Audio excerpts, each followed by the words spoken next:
días.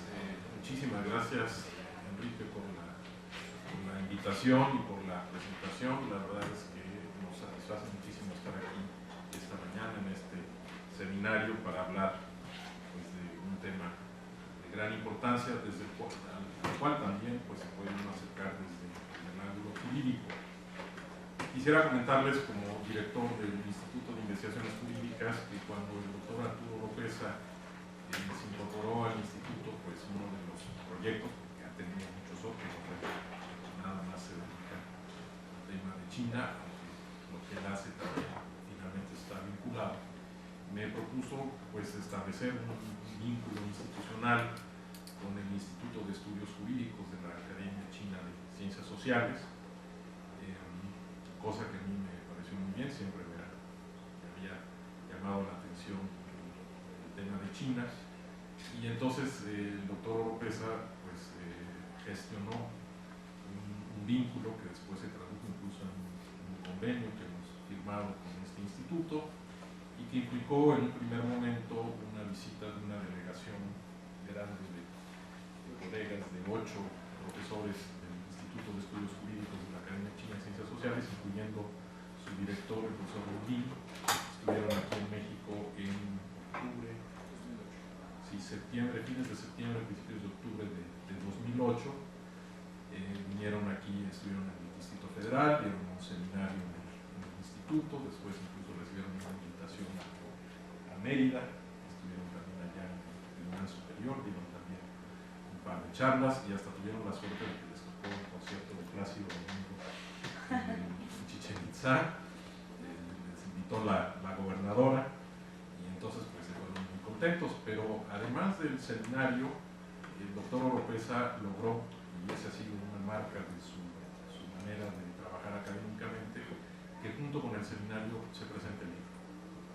Es decir, junto con la visita de los profesores de China, tuvimos ya un libro sobre derecho en China y en México. Los capítulos de China la escribieron ex profeso de estos profesores que vinieron para su publicación en México, y luego hubo varios trabajos de parte de colegas del instituto sobre distintos temas. Pero entonces, hasta donde yo sé, el doctor Oropeza se los podrá explicar con más precisión, pues es la primera publicación ex profeso en español sobre el sistema jurídico chino que se hace en español, y tanto éxito ha tenido el libro pues que ya está totalmente agotado. Hicimos una especie de reimpresión electrónica que ustedes pueden encontrar en la Biblioteca Jurídica Virtual del Instituto si quisieran acercarse, y ahí vienen pues las principales ramas del derecho chino, que bueno, está en una evolución muy dinámica, pero nos siguen dando una visión muy completa: el derecho constitucional, el derecho administrativo, el derecho civil, el derecho penal, el derecho procesal, y por supuesto no faltan los temas comerciales y económicos que son de interés mundial. Después de eso, el doctor Oropeza y yo hicimos una visita en reciprocidad allá a China. Andamos tratando previamente, tuvimos actividades en 3 universidades o 4 en China, y finalmente el doctor Oropeza pues logró algo que creo que también es un triunfo académico que hay que subrayar, veremos ya más en unos momentos, que es la publicación de este volumen, que es, hasta donde sabemos, pues el primer libro sobre derecho mexicano que se publica en China. Es una edición que apareció en inglés. Creo que la idea inicial era que se pudiera traducir al chino, pero finalmente fue muy complejo. Pero son una serie de trabajos de los que yo les haré más comentarios sobre distintos aspectos del derecho mexicano, y por supuesto pues quisiéramos que sea leído y bien leído en China, porque es un acercamiento también desde el lado de allá al derecho mexicano. Yo les contaré después en unos minutitos, y yo veo paralelos muy interesantes entre la dinámica del cambio jurídico en China y en México, y por supuesto también hay diferencias importantes que conviene tener.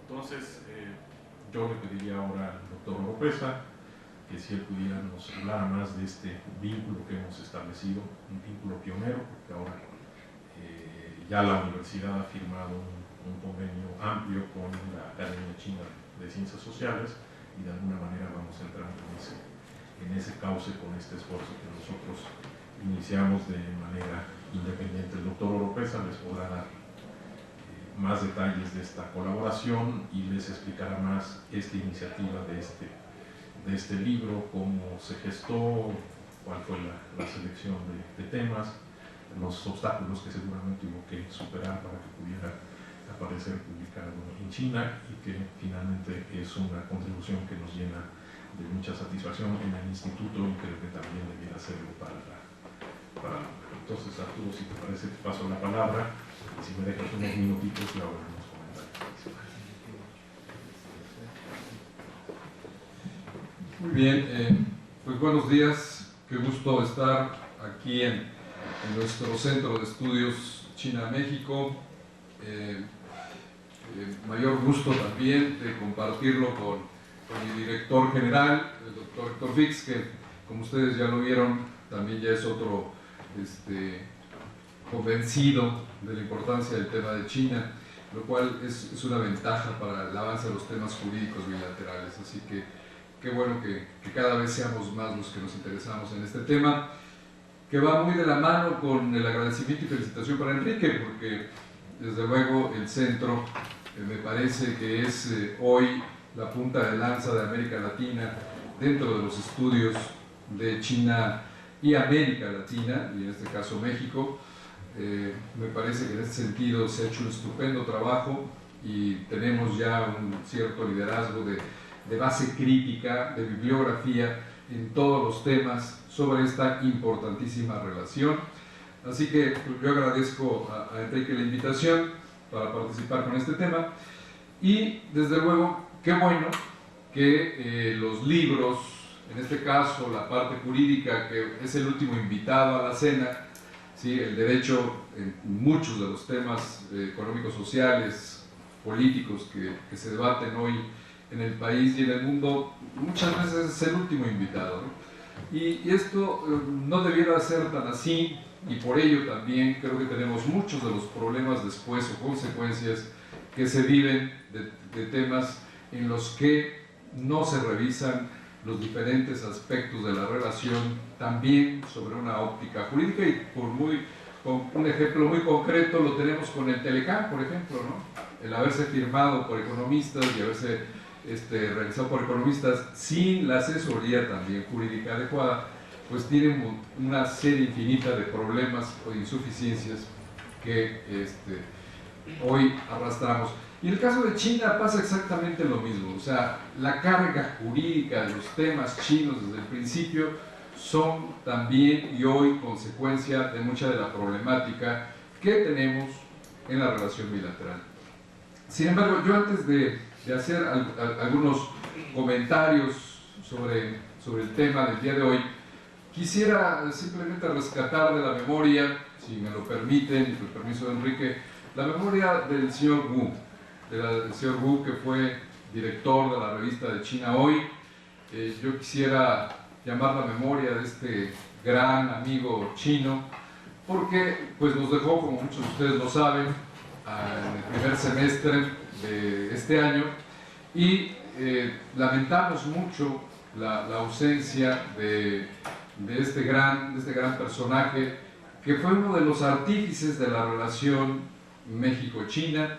Él tejió con mucha sensibilidad, con mano amiga, muchas de las relaciones que hoy se han dado entre China con México, y también ayudó mucho para las relaciones de algunos actores mexicanos con China. Era un hombre noble, de grandes valores, gran amigo, y bueno, me permito simplemente recordarlo el día de hoy, porque su muerte en México, tan repentina, pues sí fue una nota muy triste para todos los que estamos en el tema de la relación bilateral.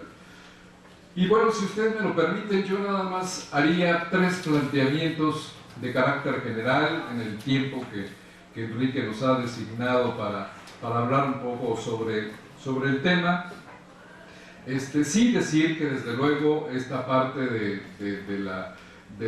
trabajo de jurídicas en el tema con China está teniendo una contribución, y que el primer libro de derecho chino en América Latina en español, pues sigue siendo tomado muy en cuenta por los colegas latinoamericanos y como un referente obligado, del mismo modo que hoy el primer libro sobre derecho latinoamericano, en este caso mexicano, que se ha editado por el Instituto de Derecho de la Academia China de Ciencias Sociales, se complementa con un diálogo económico, jurídico, político, que me parece que en este sentido fortalece la relación con China, en la cual creo que debemos, y estamos los que tenemos el gusto y el compromiso de estar en esta relación, pues creo que siempre tenemos una dinámica muy fuerte de esta propia relación que no nos da descanso y que nos está retando permanentemente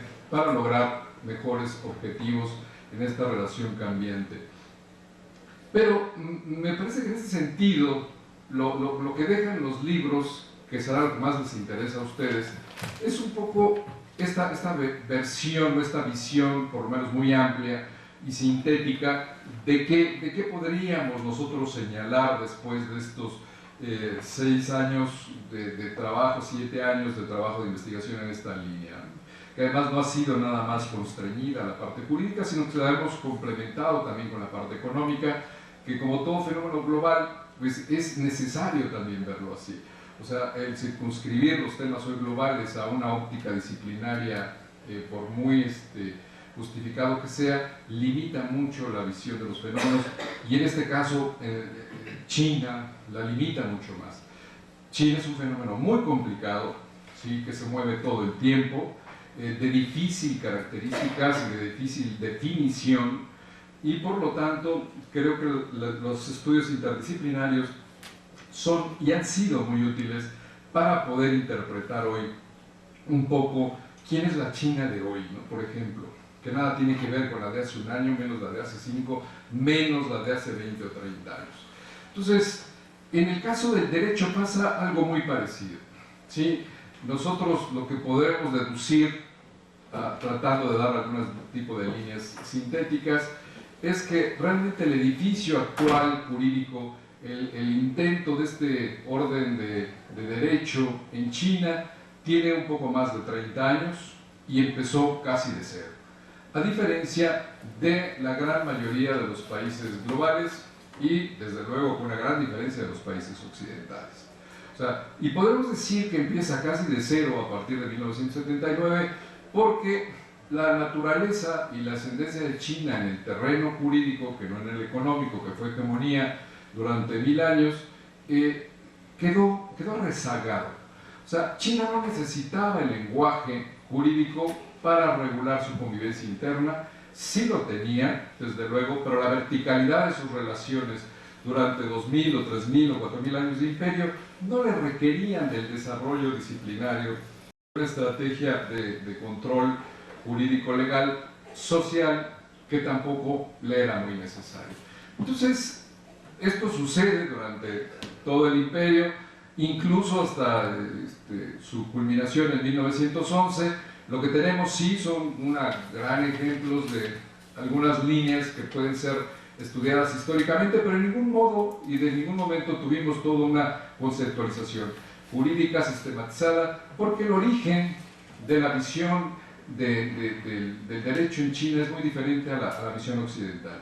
Es una visión de carácter natural, del orden de las cosas, tiene un orden social, natural y no divino, como lo tiene en Occidente.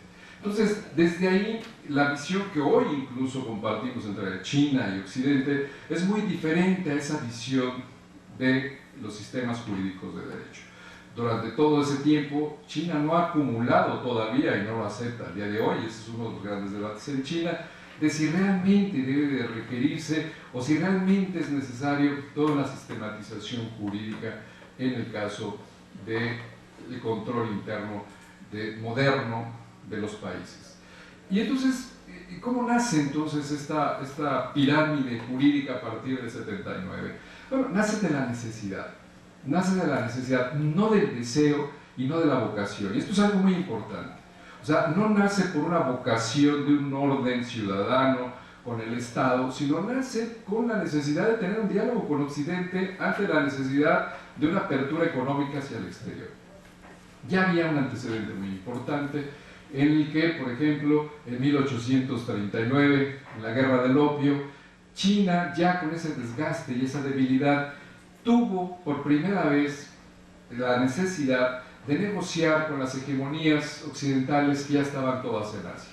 En este caso específicamente con Inglaterra, y ante su derrota parcial, China es obligada a negociar bajo un lenguaje que no conocía, los tratados internacionales debidamente ya desarrollados a través de toda una disciplinaridad occidental que desde mediados del segundo milenio venía creciendo de manera muy importante en Occidente.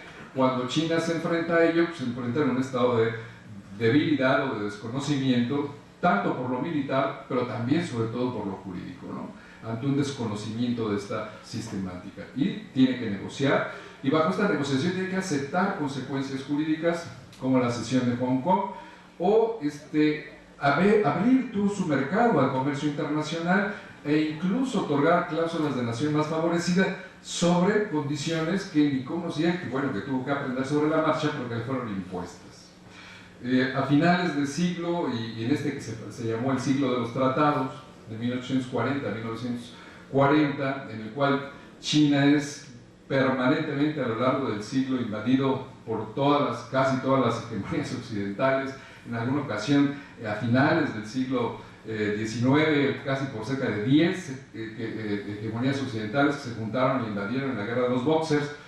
China tuvo en todo momento que también responder jurídicamente con armas verdaderamente incipientes a todo un relacionamiento global para el cual China traía un déficit muy fuerte.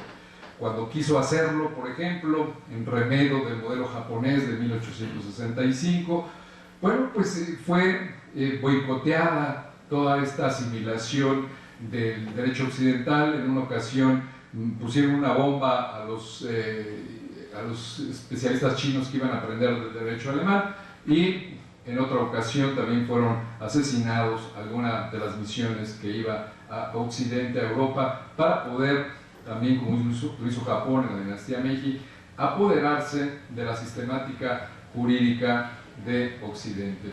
Y bueno, así llegamos a 1912, donde tenemos ahí de 12 a 14 una primera constitución china, que también es un antecedente efímero, no trascendente, la constitución de Nanjing, en la que por primera vez los chinos también tienen una división de poderes, una Suprema Corte, un contacto con el derecho, pero que también fue una verdadera excepción y una casualidad.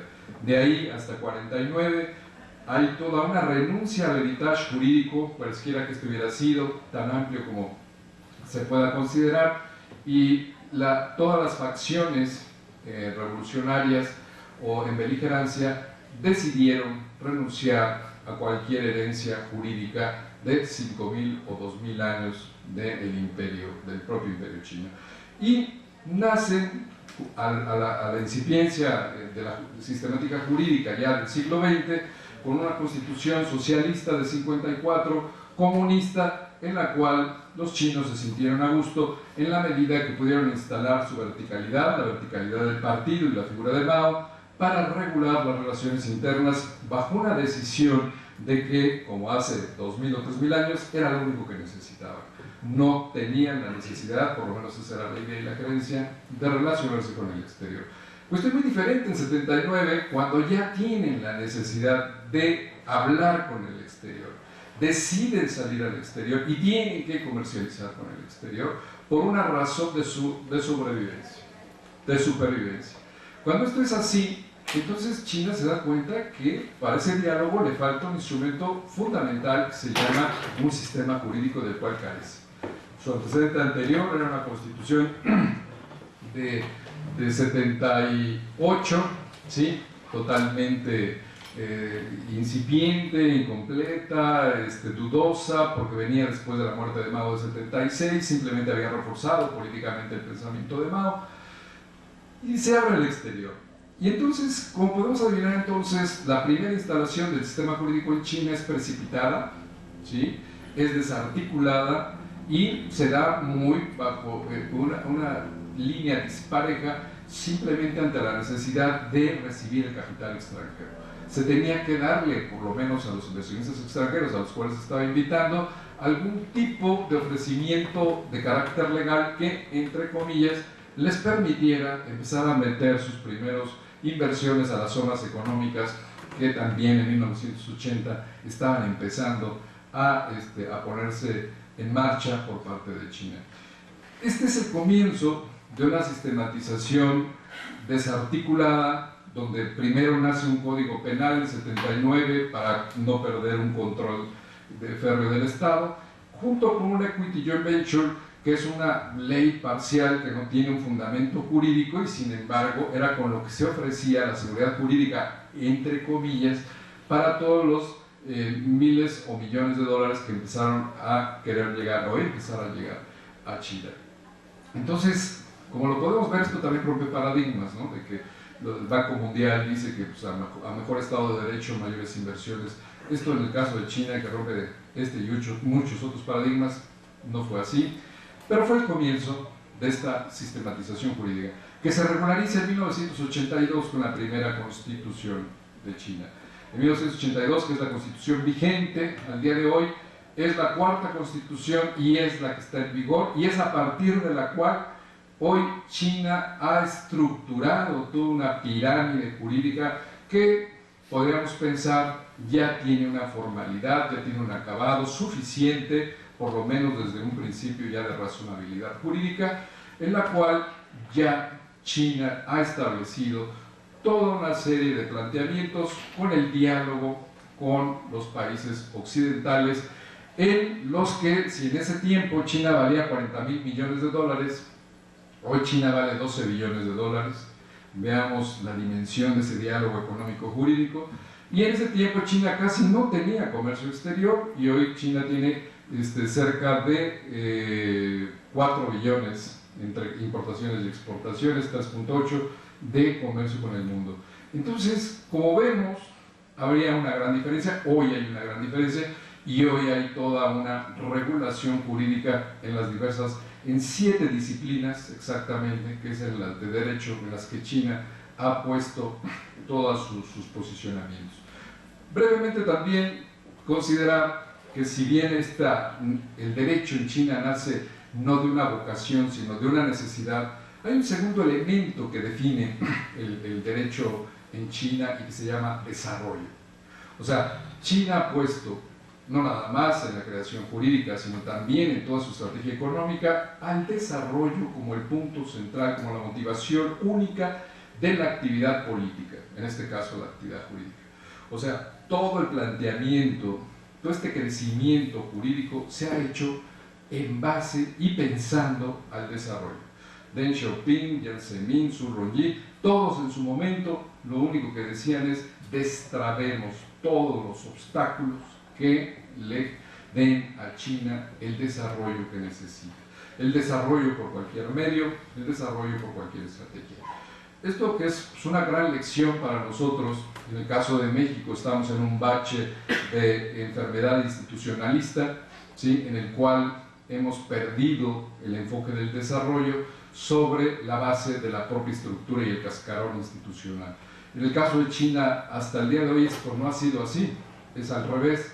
Primero es el desarrollo y después es la construcción del piso o del andamio jurídico en el cual puedan basar su crecimiento y su desarrollo jurídico. Y entonces el desarrollo nos viene a explicar el nacimiento de las diferentes disciplinas de 79 al día de hoy, o de 82 al día de hoy. Y entonces vemos que en los 80s lo que China necesitaba era inversión extranjera directa, y ahí vemos que se genera toda una batería de leyes sobre inversión extranjera directa. El Equity Joint Ventures, la ley de Joint Ventures, la ley de inversiones extranjeras, los reglamentos. Hay toda una generación jurídica que se explica en razón de la necesidad china y del momento económico de China.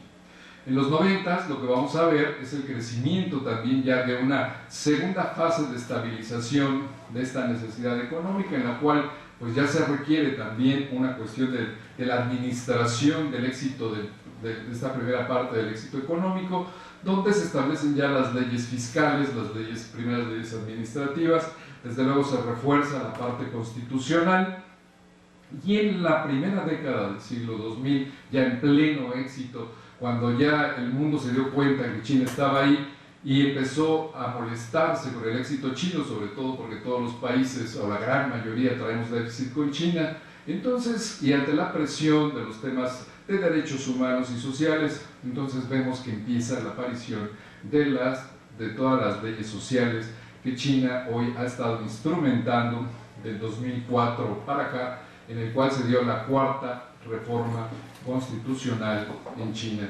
Y entonces tenemos hoy que este edificio, que tiene ya un basamento muy sólido, que es la Constitución de 82, tiene cuatro reformas constitucionales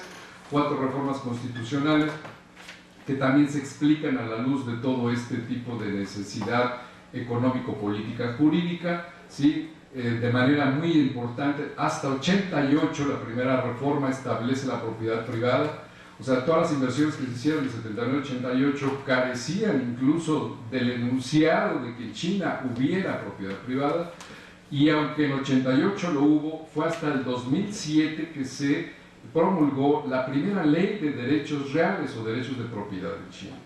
O sea, hasta después de 30 años casi es cuando China regulariza la propiedad de las inversiones y de los inversionistas extranjeros en territorio chino, y dentro de esta situación muy característica y muy singular del crecimiento del edificio chino. Y el tercer elemento que definiría esta estructura jurídica es el interés nacional.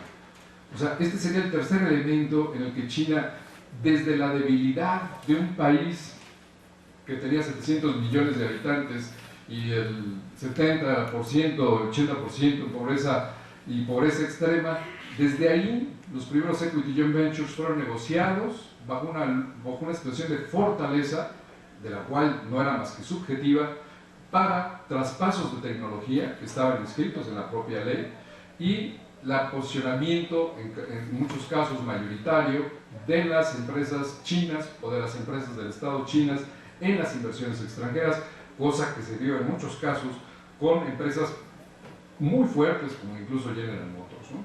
Entonces, estas son tres definiciones que van explicando un poco este edificio, que como les decía yo, ya es 4 reformas constitucionales, tiene 240 aproximadamente leyes nacionales, cerca de 650 reglamentos nacionales y cerca de 10.000 reglamentaciones locales entre las autónomas y las de las 31 provincias chinas.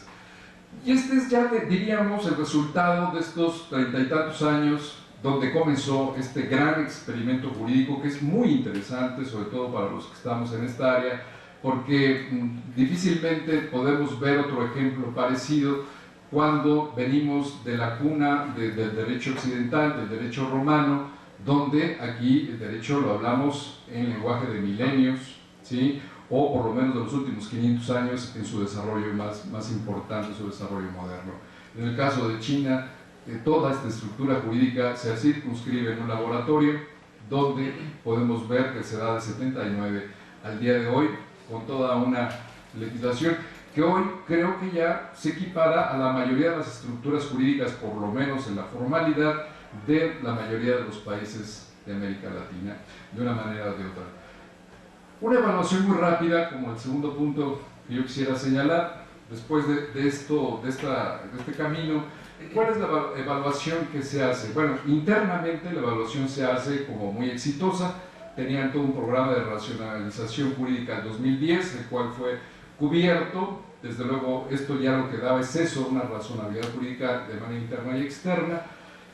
Hay un gran reto, de acuerdo a la 11ª Asamblea Popular, y que el gran objetivo es que todavía tienen, por lo menos ellos en el horizonte, un objetivo de 49 leyes por legislar de diferentes áreas, de manera muy especial la área social, que es en la que ellos ahorita están muy comprometidos, que son las leyes de seguridad, las leyes de atención médica, las leyes de seguro, en fin, todo esto ya lo tienen planteado, lo están trabajando y este es el horizonte. desde luego revisar de manera detallada las leyes, tienen la conciencia, lo saben, lo dicen, está escrito, que muchas de estas leyes han sido insuficientes, muy abiertas, muy deficientes técnicamente. Por lo tanto, hay un proceso de revisión, modificación o abrogación de las leyes. En su caso, que hay comités que lo están elaborando y es parte de este gran objetivo, pero consideran que es un objetivo logrado de manera importante. Externamente, la evaluación que se llega a coincidir de este sistema jurídico en China es que desde luego tiene grandes éxitos, su formalización y su estructuración parece que desde luego es un gran esfuerzo el que se ha hecho por parte de China en el esquema jurídico. En términos de transparencia también se tienen algunos logros importantes. El último juicio de Bo Xilai fue transmitido por televisión, en fin, haciendo un alarde de transparencia en este fenómeno político-jurídico.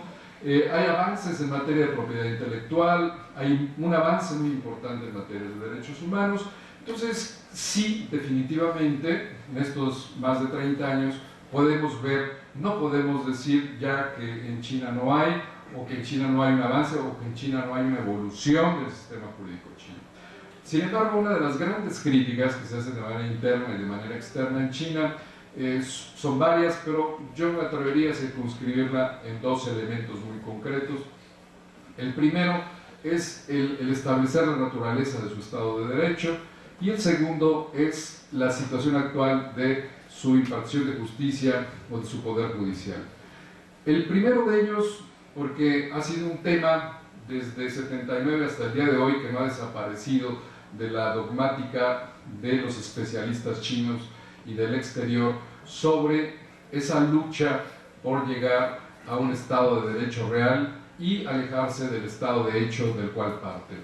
Ahí hay un gran debate en el cual no creo que se resuelva pronto.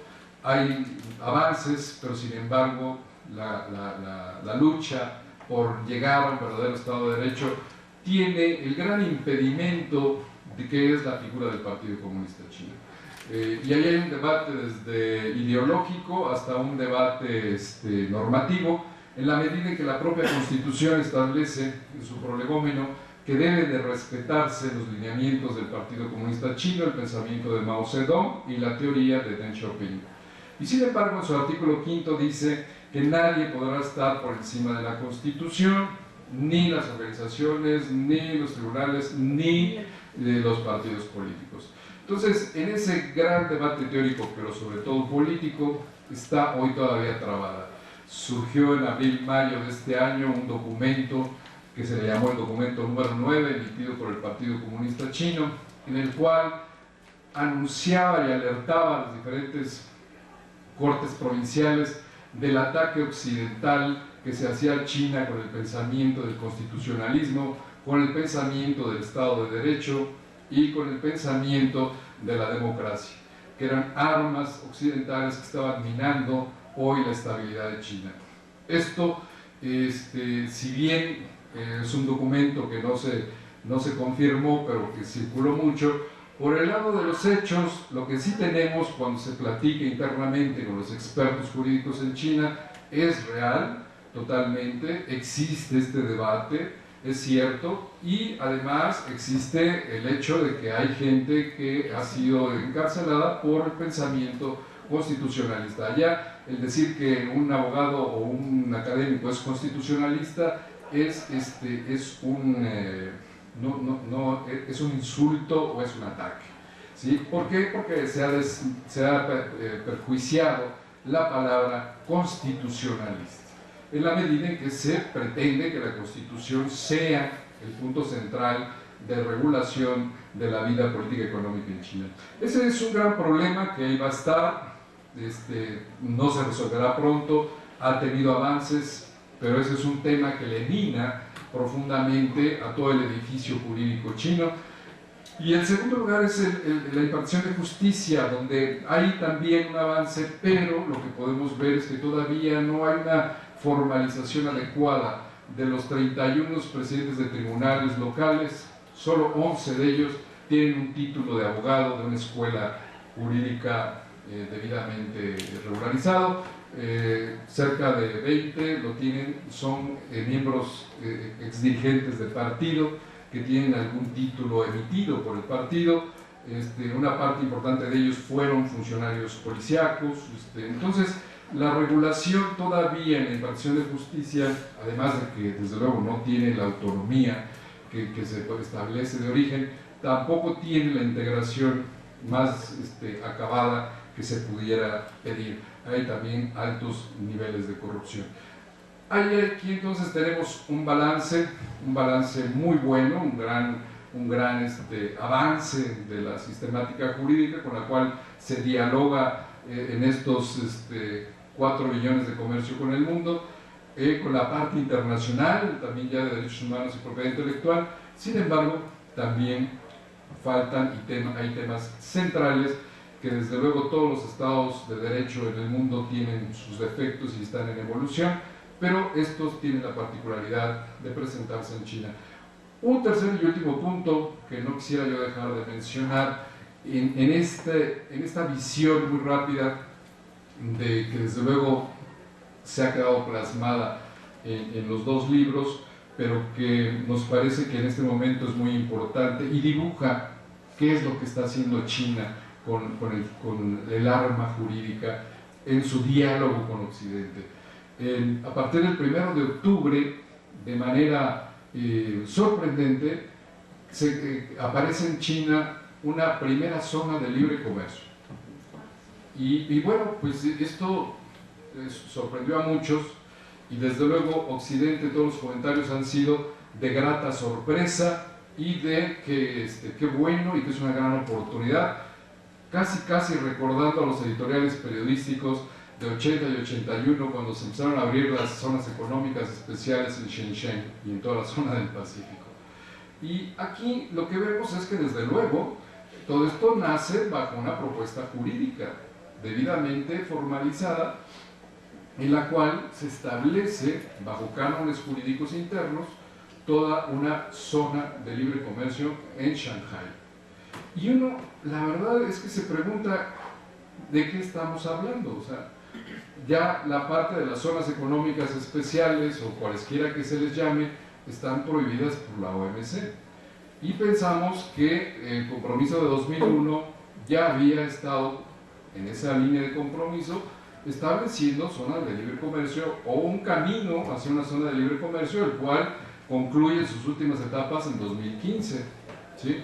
Entonces, ¿de qué debiéramos entender de esta propuesta jurídico-económico-política de la zona económica de libre comercio de Shanghái, que es uno de los centros y polos económicos más exitosos y de más desarrollo de China?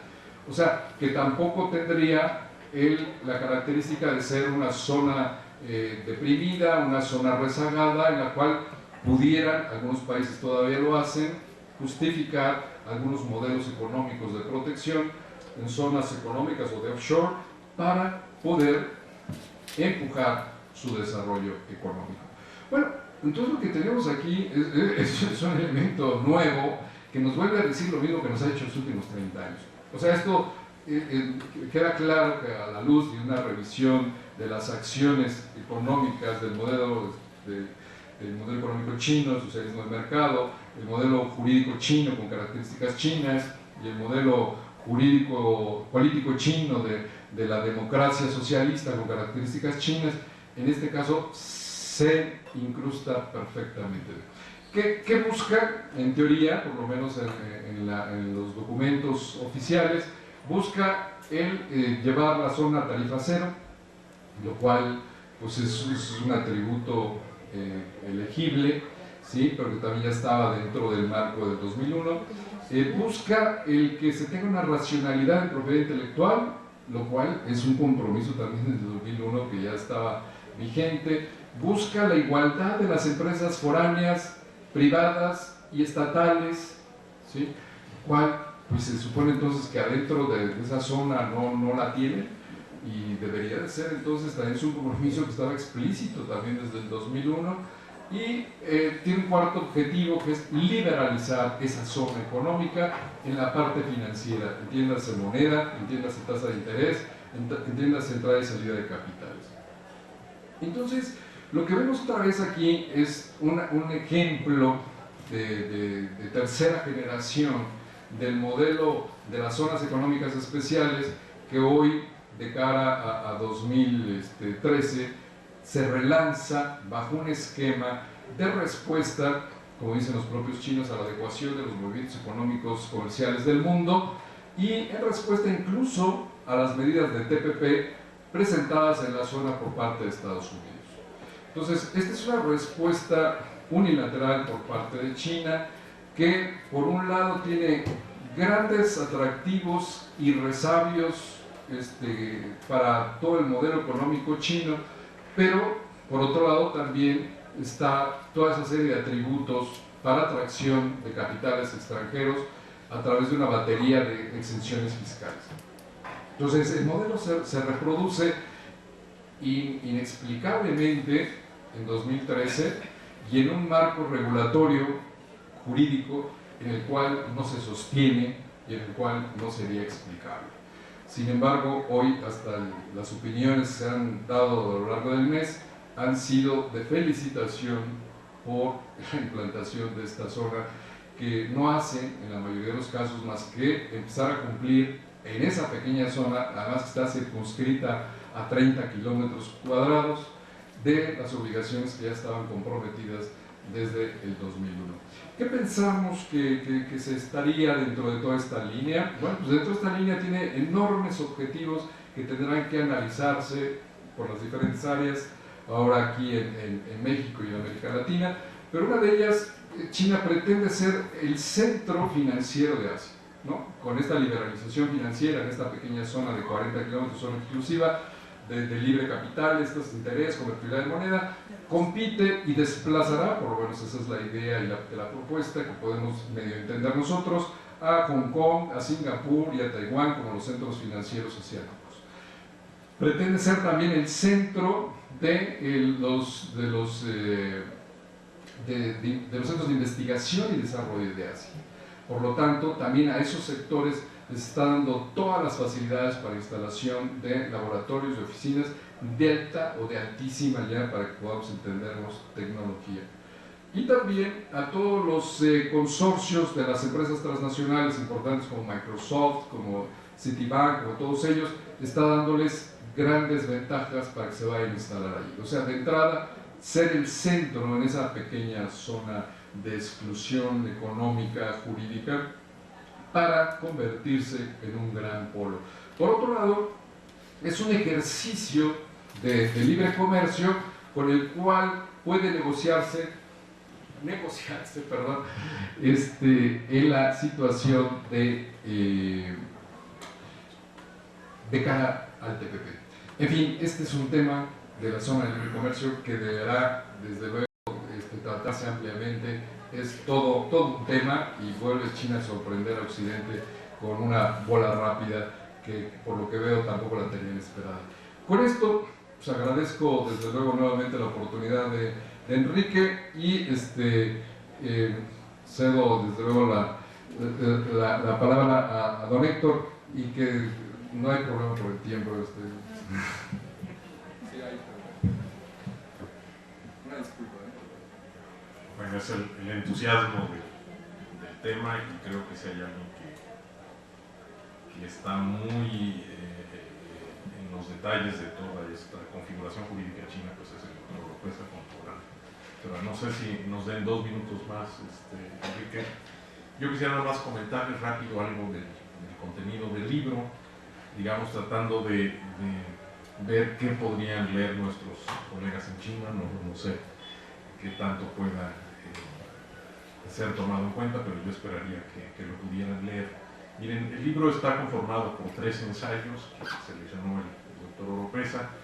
No hay un intento aquí de presentar un panorama del derecho mexicano. Creo que eso sería muy complejo. Creo que en inglés, quienes lo han intentado, fue el ITAM con un libro que publicó sobre University Press, ¿no? Estaban trabajando ahora en la actualización, y es una cosa muy compleja, y el derecho mexicano también evoluciona rápidamente, entonces dar un panorama del orden jurídico mexicano creo que era algo que no tenía sentido. Entonces lo que hizo el doctor Oropesa, en coordinación con nuestro colega chino, el profesor Mo Gijón, fue pues seleccionar algunos temas, no nada más estrictamente de derecho positivo, sino incluso hay 2 o 3 ensayos que podríamos llamar de teoría y filosofía del derecho, que creo que tienen también el propósito de mostrar a nuestros colegas en China pues cuál es el tipo de pensamiento jurídico de temas que se pueden cultivar en México.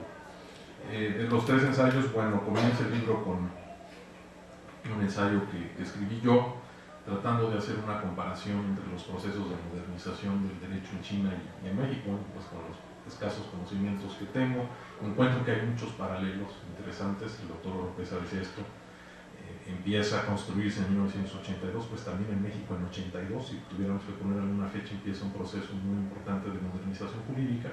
Pero claro, las diferencias son importantes, nosotros no empezamos de cero, aunque hay días en que uno lee el periódico y piensa que sí, que estamos empezando de cero. Y yo creo que una diferencia importante que yo encuentro al final de mi ensayo es que el concepto de Estado de Derecho, de Rule of Law, tiene distintas implicaciones, en China y en México. En China, el doctor Oropesa creo que lo ha planteado muy bien como un dilema de si someterse o no a las leyes, al menos aunque fuera de una manera virtual.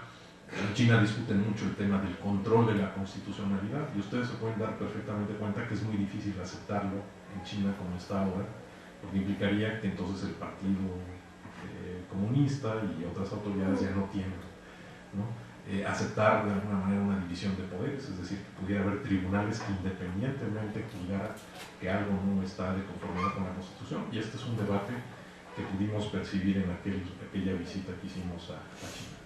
Y la otra diferencia que yo encuentro es que en México, de alguna manera, y yo considero que esto es una transición desde el punto de vista jurídico, es decir, tuvimos una transición política, una transición económica, pero también hay una transición jurídica, y para mí la transición jurídica en México consiste en que las bases de legitimidad del Estado mexicano ya no son revolucionarias, sino están en el derecho, con todos los problemas que implique la aplicación o no de las normas jurídicas en México. Claramente se traslada, ¿sí?, todo este discurso de los derechos humanos, del poder judicial, todo eso, lo único que indica es que la base de la legitimidad de nuestro sistema político está ahora en el derecho. Es una idea que podríamos comentar, Y en China, pues no, en China son otras. Luego viene un ensayo del doctor Oropesa sobre el modelo chino de desarrollo desde una perspectiva mexicana. Un ensayo del profesor Carrera Beck sobre el constitucionalismo en China, en México y en el mundo. Un ensayo del profesor Saldaña Pérez sobre la implementación del Tratado de Libre Comercio como alternativa a la renegociación. Ya ven que en México se ha insistido mucho por algunos grupos en renegociar, hay otras maneras de abordarlo. La profesora Catalina Pérez Correa tiene un ensayo muy interesante que escribió y publicó originalmente en inglés sobre cómo funcionan las agencias del Ministerio Público. Empieza hasta con un interrogatorio a un chico que encuentra de la calle metido en un coche y entonces lo acusan de haber intentado robarse el coche, etc. Hay un ensayo sobre derecho de familia, les decía yo 3 ensayos sobre temas de teoría y filosofía del derecho, como para indicar que también son temas que estudian y cultivan los juristas mexicanos. Un ensayo del profesor Whitaker sobre el TLC entre UNASUR y esta iniciativa de prosperidad en Norteamérica.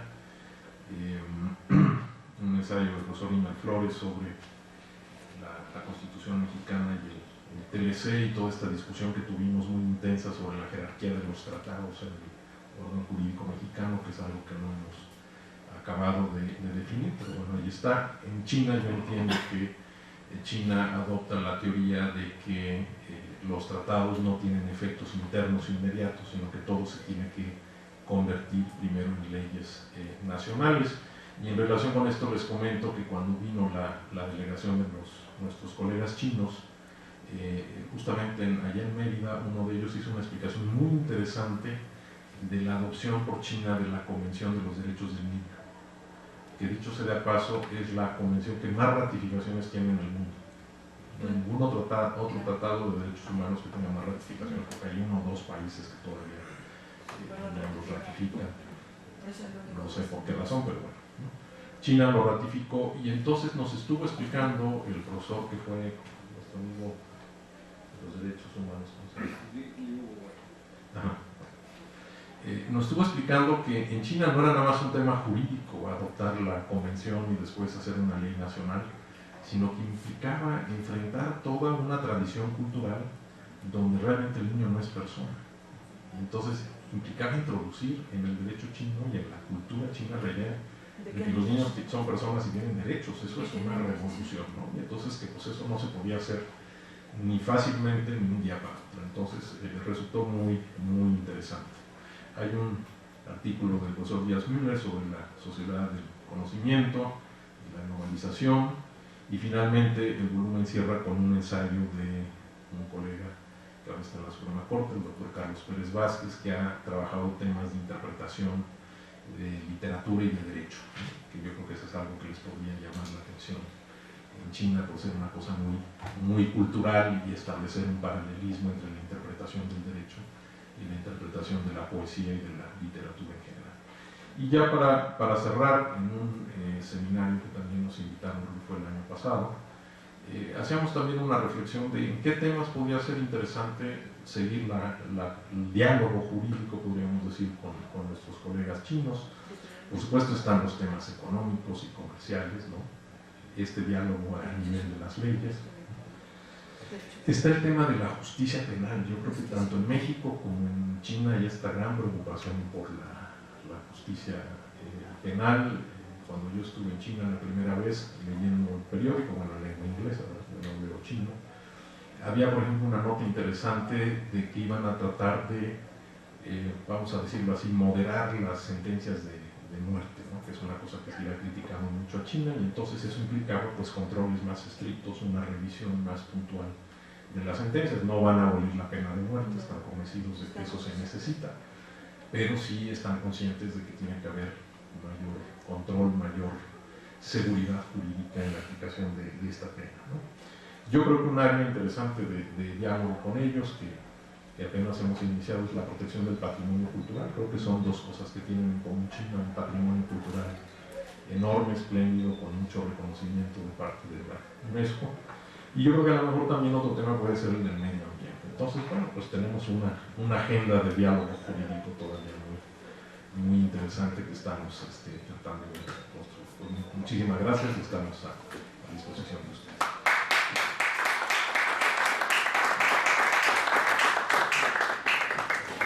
Muchas gracias, Héctor y Arturo. Pues tenemos entonces un tiempo para un diálogo.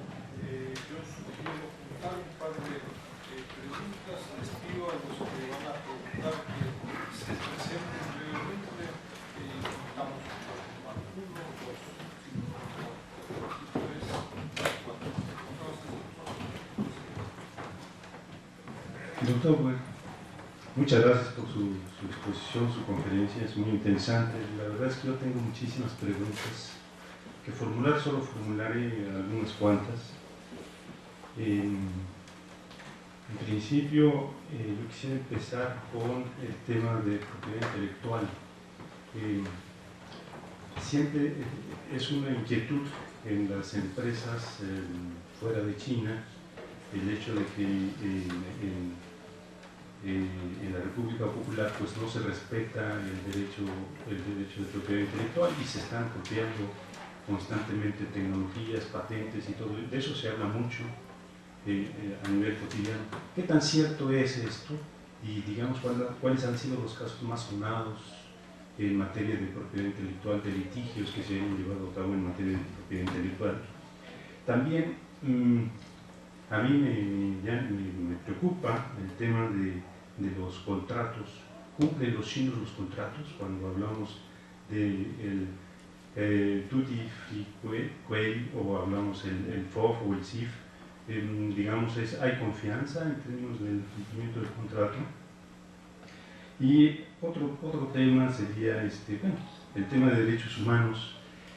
Generalmente se habla que en el terreno de la competitividad, China consigue bajos costos de producción, y una de las líneas que se comenta, pero yo no he leído ningún texto al respecto, pero quizá existen evidencias de que hay trabajo carcelario que le permite a los chinos reducir costos. ¿Qué tan cierto es esto?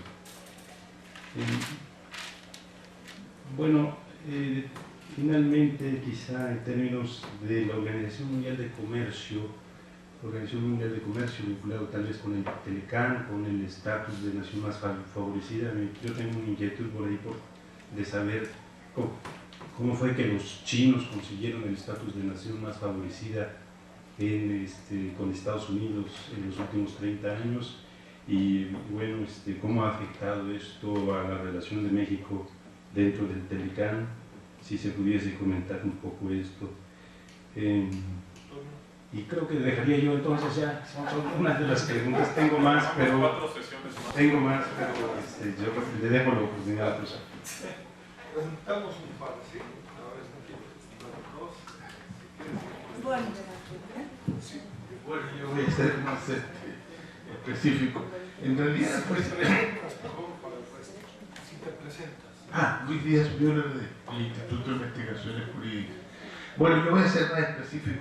Solamente quiero preguntar sobre esa entente que se está hablando entre Rusia y China, que podría desbalancear, digamos, la legitimidad regional del poder, considerando que China, pues se habla en este momento del ciclo de China, así como el siglo XX fue el ciclo de los Estados Unidos.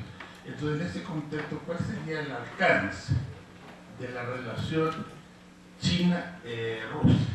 Esa sería mi pregunta. Gracias. Sí, el otro. Hola, muchas gracias a los dos, siempre aprendemos. Tengo tres preguntas muy concretas. La primera está relacionada justamente a la temática de esta zona de libre comercio que va a hacer frente al TPP.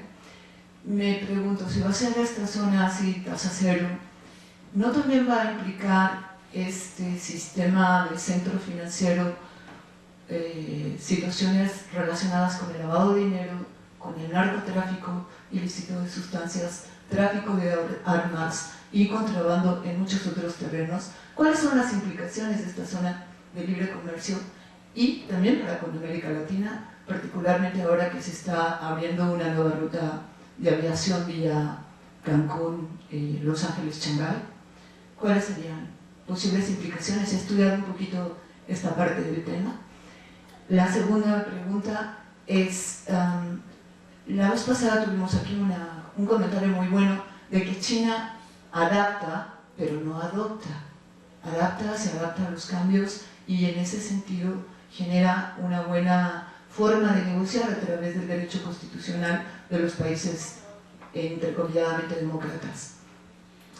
¿Qué tan cierto es que hay flexibilidad para poder constitucionalizar en este momento parte de lo que es el hacer de toda una cultura milenaria?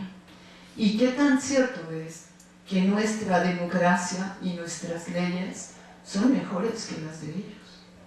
Es un punto, ¿no?, que yo creo que tenemos que reflexionar si estamos viendo las consecuencias que México vive y toda América Latina con este derecho y todos los países de Occidente. Y otra última pregunta está vinculada justo con el tema de los derechos humanos. A mí me interesa mucho el tema de derechos humanos, lo he estado diciendo Enrique desde hace casi 3 años que estoy en estas pláticas asistiendo. Yo tengo muchos vacíos en el conocimiento de lo que implica el tema de derechos humanos en China, y tenemos nuestra visión desde Occidente, a la mirada de derechos humanos.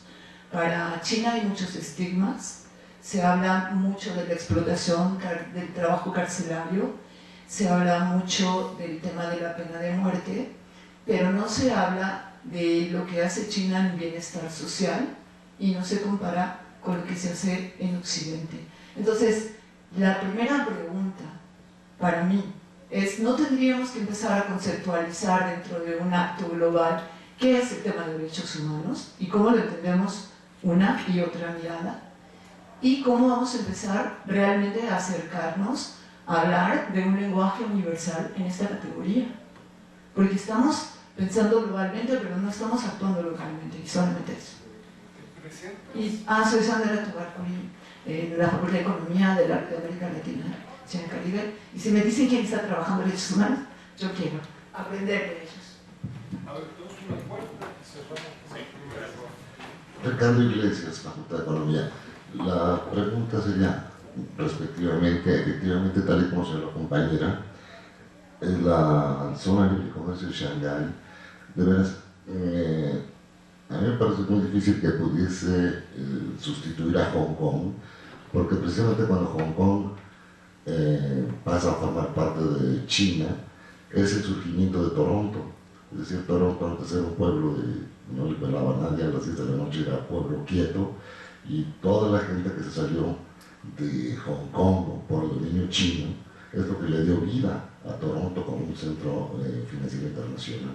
Entonces, sí me parece que, no sé si pueden ser complementarios, pero Hong Kong hoy por hoy es el Wall Street más fuerte que tiene toda Asia. Me parece muy difícil que pueda ser sustituido así tan fácil.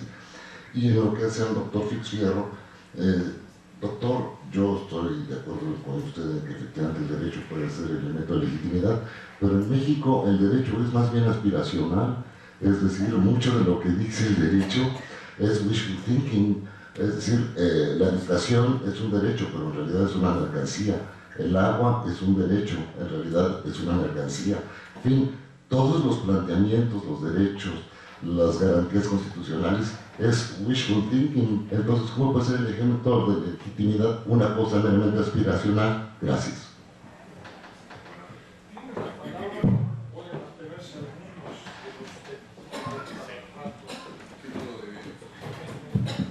Bien, muchísimas gracias, creo que son todas preguntas muy interesantes. Hay muchas que yo no puedo contestar, yo creo que será el doctor que es el que pueda dar más elementos, sobre todo estas que tienen que ver con temas comerciales y demás, pero yo quisiera hacer algún comentario sobre todo este tema de los derechos humanos, ¿no? Es un tema muy extenso, las tres cosas que yo les pueda decir no empiezan ni a abordar el tema, bueno, ya no hablemos de agotarlo.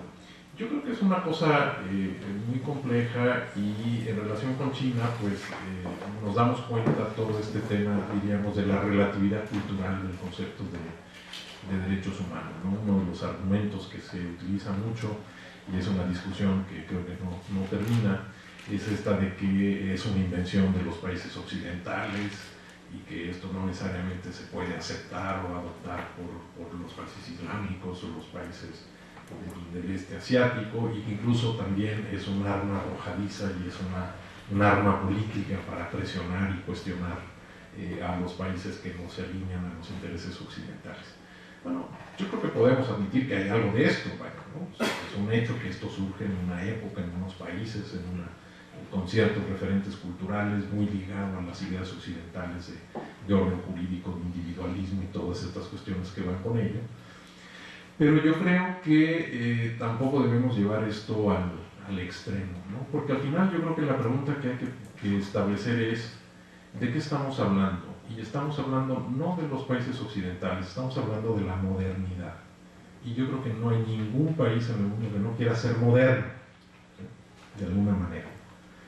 También es un concepto debatido, vaya. ¿Qué es la modernidad? Pues es una cosa que justamente estamos discutiendo en relación con China, pero yo creo que la modernidad necesariamente exige algún concepto de derechos humanos.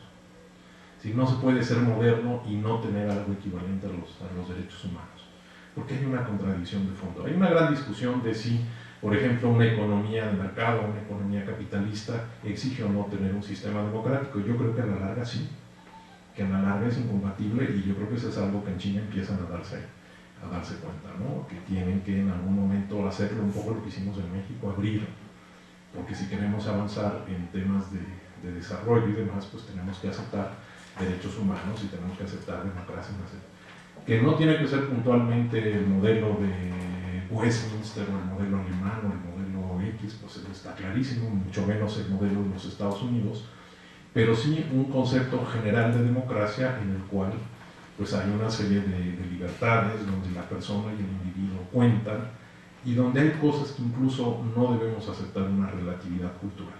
Miren, yo creo que podríamos llegar a aceptar que la libertad de expresión, por poner alguna, pues sí tiene modalidades entre los países, ¿no? No es igual en Alemania que en Estados Unidos.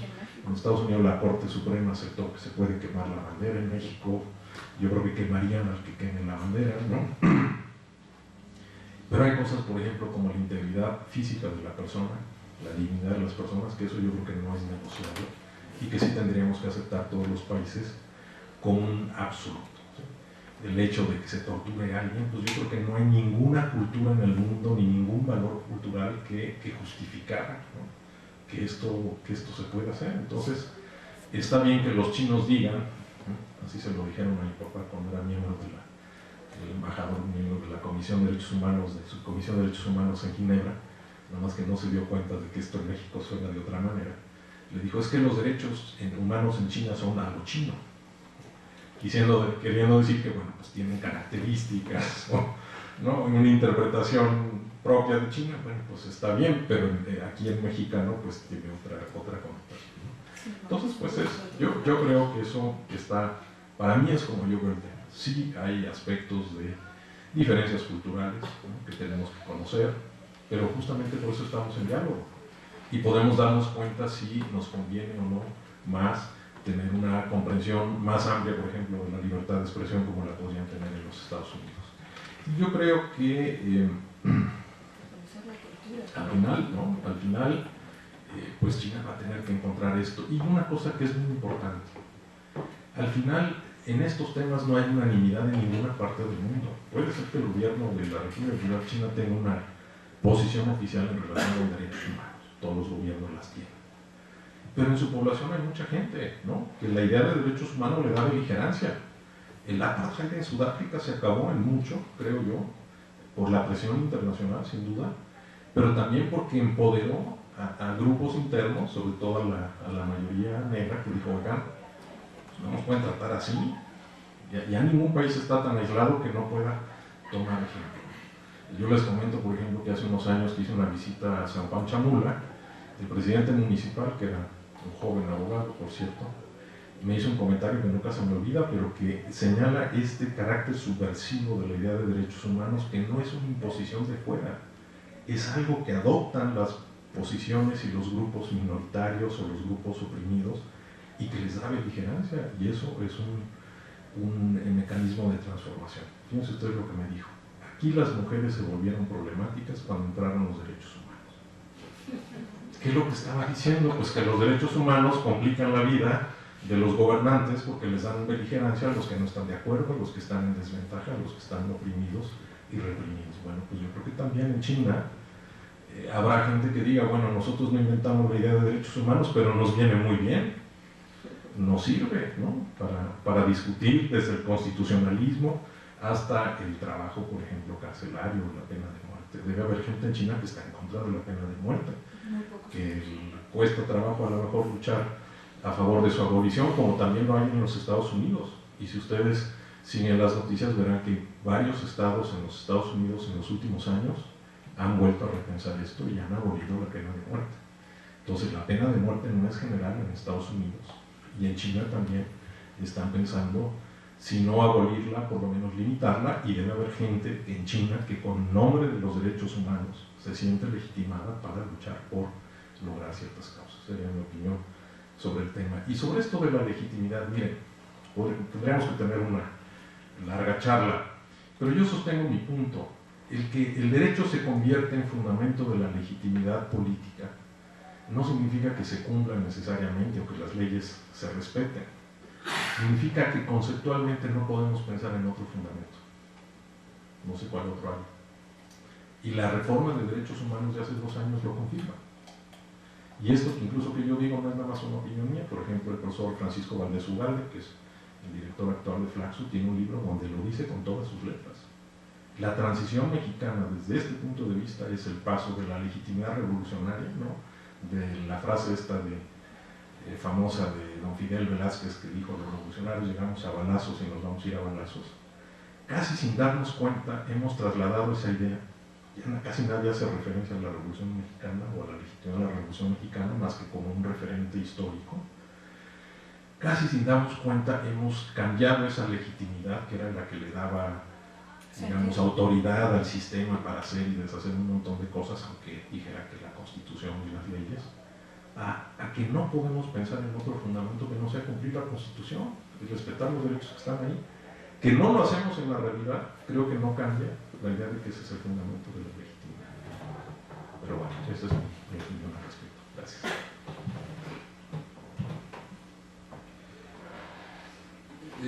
El tema de China, desde luego, siempre implica posicionamientos, pero creo que uno de los retos más importantes es tratar de ser objetivos, porque las corrientes pros y contras delimitan mucho el análisis y sobre todo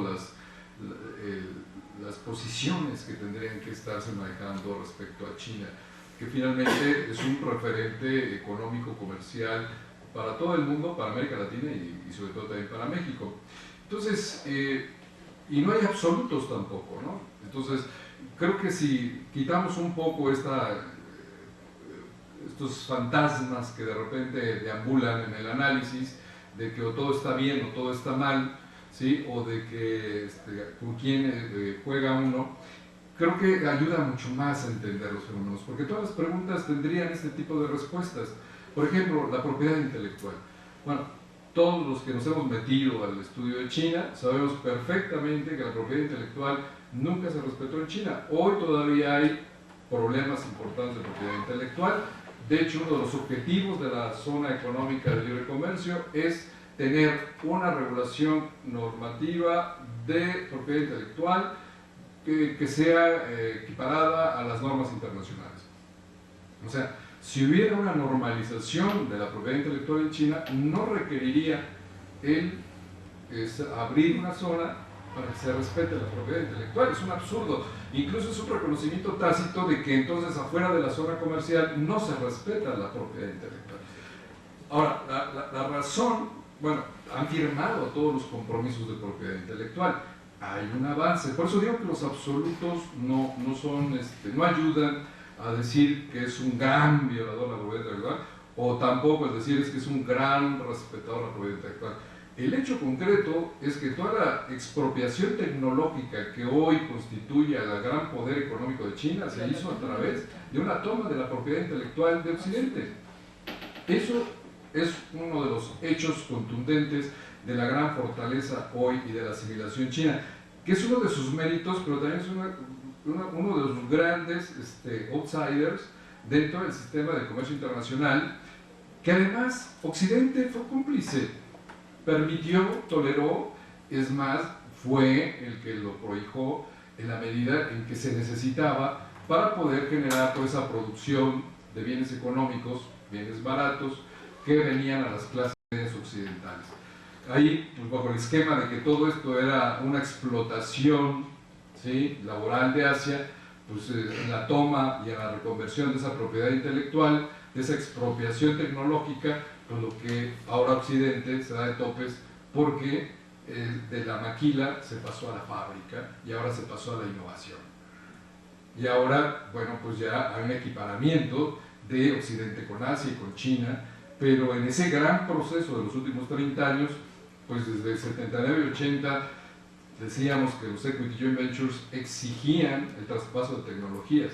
O sea, de manera jurídica, de manera formal y de manera informal, decía, por ejemplo, cuando fue Bill Gates a China hace como unos 10 años, 8 años, fue a visitarla y como todos sabíamos en esa época, todo el software chino, el 90% era pirata, ¿no?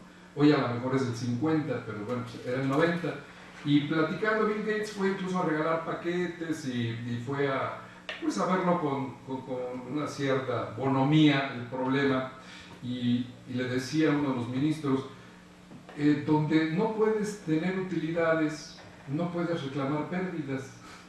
O sea, si aquí no vas a poder vender tus programas porque son muy caros, la gente no tiene para comprarlos, pues entonces tampoco puedes decir que tienes o podías tener pérdidas porque nunca las hubieras tenido. Por lo tanto, déjanos tener los programas pirata y no nos molestes, ¿no? Entonces, anécdotas hay muchísimas de las violaciones, pero toda la industria automotriz, la de motocicletas, toda la industria aeroespacial, todas se han hecho a través de tomas. Hay anécdotas, no anécdotas, sino hechos ciertos, de cómo los ingenieros chinos en las madrugadas estaban con los tomógrafos, sacando los escáneres, sacando las piezas de los trenes alemanes, de los primeros que fueron, y que ahora hay toda una industria de alta velocidad de China, ¿no? Lo mismo en los portaaviones, en fin, ha sido sensacional toda esa forma de generar una tecnología y romper un ciclo de atraso de 50 años a través de la compra, toma, expropiación, robo, lo que quiera, de la propiedad intelectual occidental, a tal grado que yo me atrevería hoy a decir que, bueno, pues si no están igual, por lo menos China ya compite muy razonablemente y además ya innova, ya genera.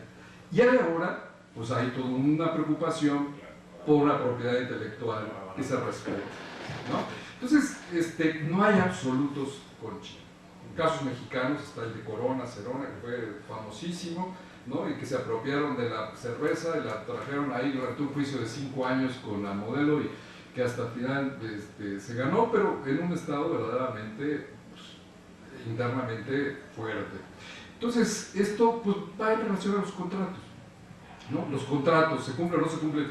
Sí, hoy podríamos decir que hay una mayor nivel de cumplimiento de los contratos. Ya hay una ley de contratos, desde luego, que fue en los 90s y se ha ido perfeccionando, se ha ido mejorando, y yo creo que la razonabilidad del cumplimiento jurídico hoy podríamos decir que ya es equiparable con muchos de los países occidentales, ¿no? Con las fallas o con los cumplimientos normales que se pueden tener en cualquier país del mundo, dentro de este primer grupo de países que cumplen más o menos con las normativas jurídicas a las cuales se comprometen. Entonces, yo creo que hoy el tema de China, yo los primeros contratos que vi con China se hacían en servilleta, ¿sí? Se hacían en servilleta y se ponía el precio y se me antefirmaba y eran casi contratos a la palabra.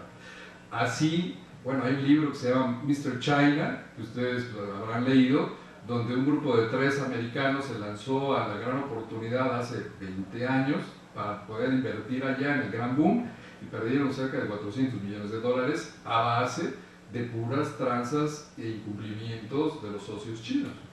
Pero también ustedes pueden ver casos donde que firmó la servilleta le cumplieron hasta el final, hasta la última palabra.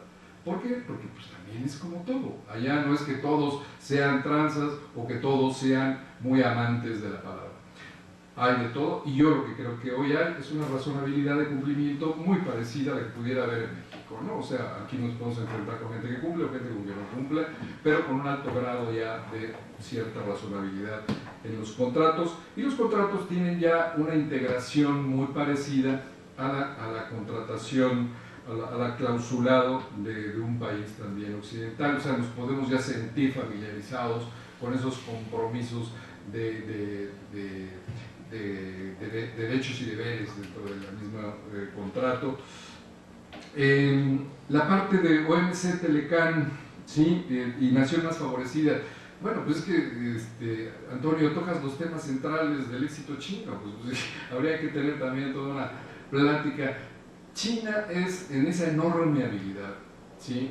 Por ejemplo, en 49 entra al GATT y se sale en 50. Y después no le interesan hasta 79.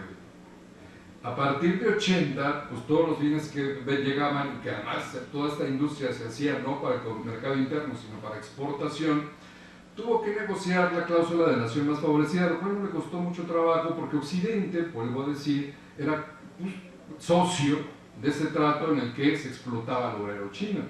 Entonces Occidente prohijó, motivó todas sus inversiones y traspasos plantas, no por una pseudologística global, fue con un interés de explotación a esos salarios y que se unen a la otra pregunta que hacías de hambre de $3 o menos que se llegaron a hacer en los principios cuando empezaba el modelo chino.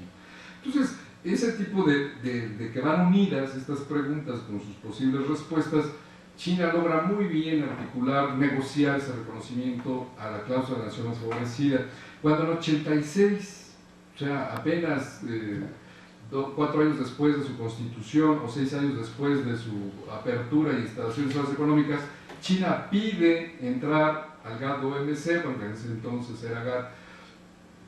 El GATT, en este club de exquisitos, dijeron, no, a ver, fórmate, ¿no? Y en una idea de Occidente de no entender a Asia y de no entender a China como no lo entiende todavía hoy, ¿sí? Y entonces pusieron a China en la línea y China feliz.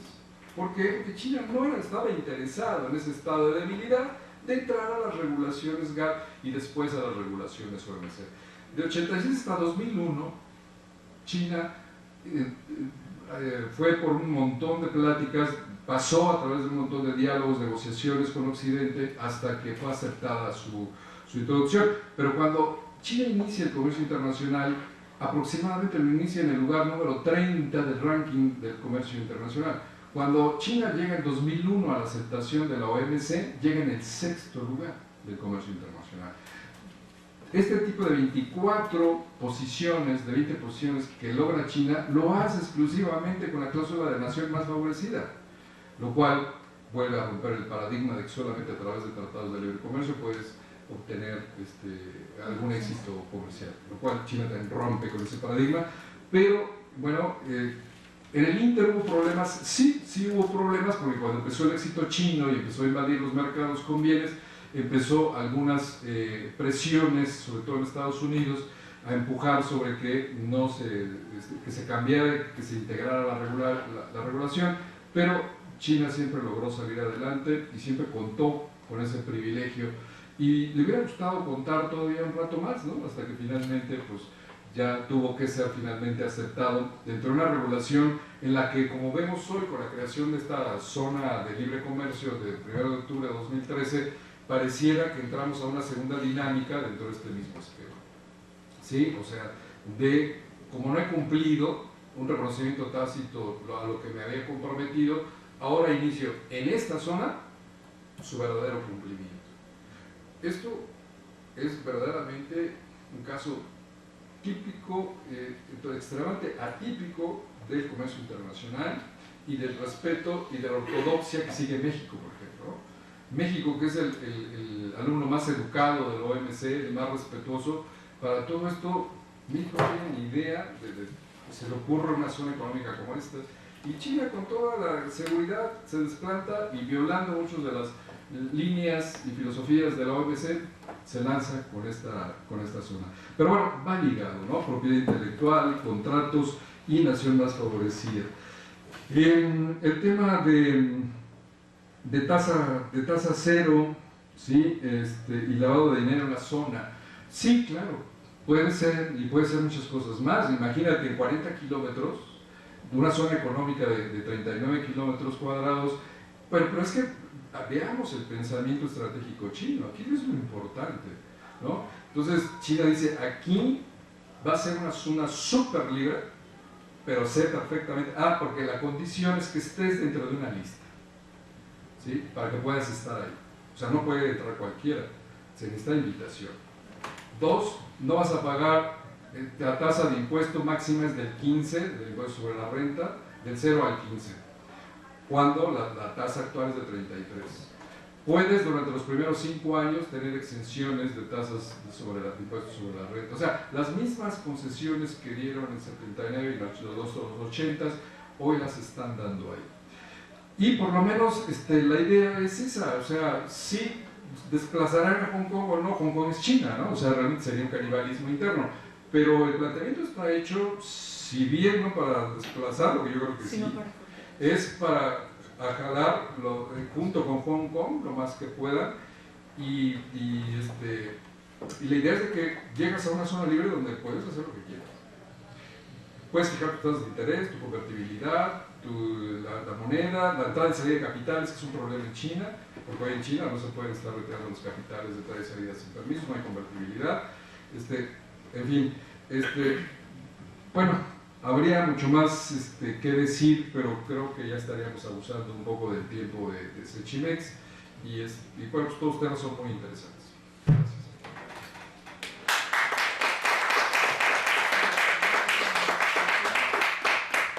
Los invito mucho a revisar los documentos. Realmente les puedo asegurar, siendo personalmente muy ignorante de estos temas jurídicos, pero que es un aporte que no existe en América Latina y que no hubiera existido en China si no hubiera sido por el esfuerzo institucional y personal de ustedes, ¿no? Es la realidad, no es por echar flores de más, sino que sin esto en China tampoco contaran con nosotros. Entonces los invito a revisarlos. Realmente podemos estar muy orgullosos. Dos comentarios antes de terminar, al menos sobre el tema ahí de patentes y muchas otras cosas.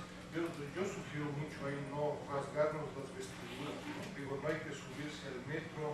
Yo ahora el viernes estuve ahí a 2 cuadras del Palacio Nacional.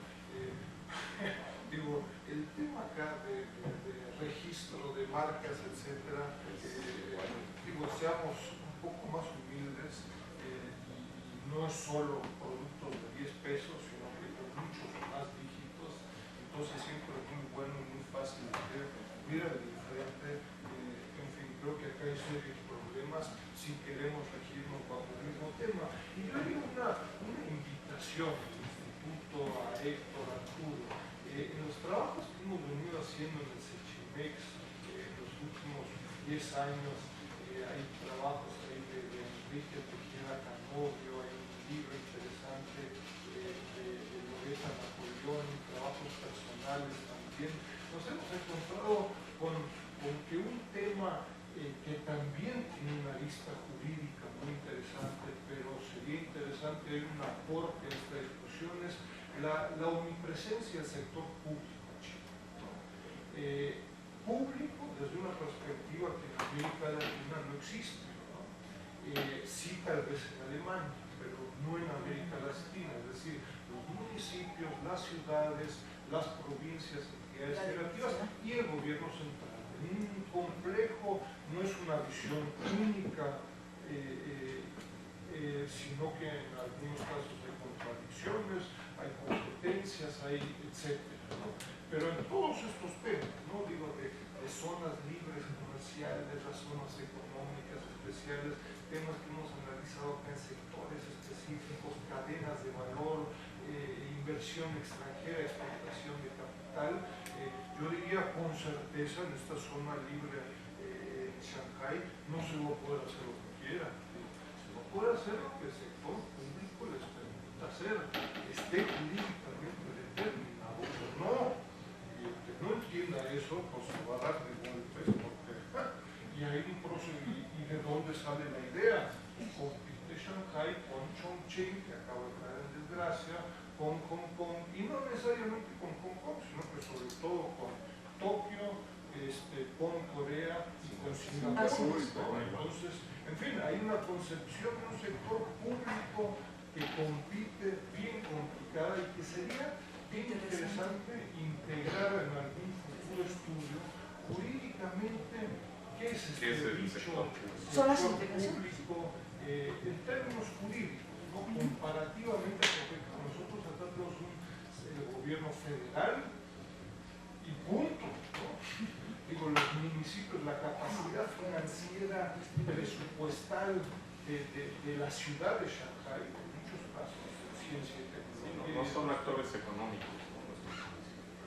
Entonces, es un tema interesante en términos jurídicos, económicos y una sociales, diferencia con América Latina y México bien interesante como invitación. Pero, pues, muchas gracias a todos y por favor revisen